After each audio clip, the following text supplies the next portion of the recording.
In today's video, I'm going to teach you how to create reports with the Custom Report Builder.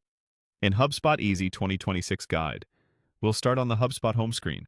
Make sure you're signed in with the right permissions to view data and create reports. If you work in a shared portal, confirm you're in the correct account and have a stable connection, since the Report Builder loads a lot of data. From the home screen, open the More menu along the top navigation.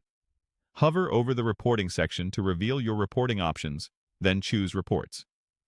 This takes you to the central place where all your reports live, including personal, team, and any shared reports. In the Reports area, click Create, then select Create Report.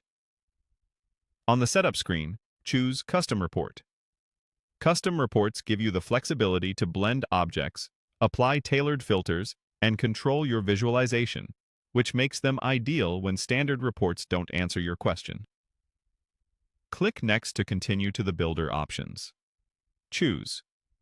Start with a dataset.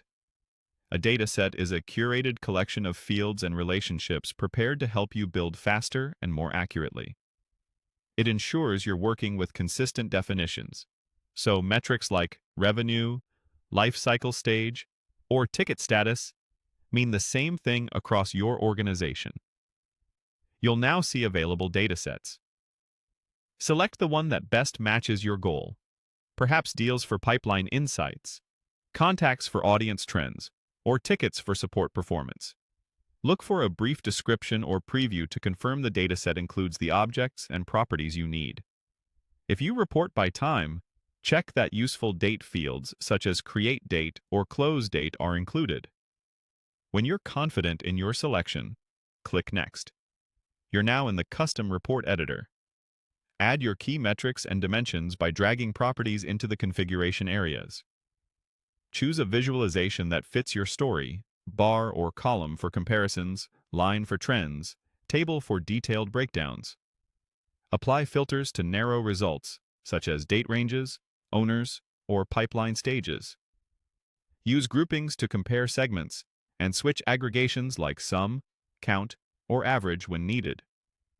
If results look off, revisit filters, confirm the date field you're using matches your question, and check for excluded pipelines or teams. Rename axes and the report title so it's clear to anyone who opens it, and use the preview to verify that labels and numbers are easy to read. When everything looks right, click Save Report. Give it a concise, descriptive name and, if available, add a short description so teammates understand its purpose. That's it. Your custom HubSpot report is ready to use and share.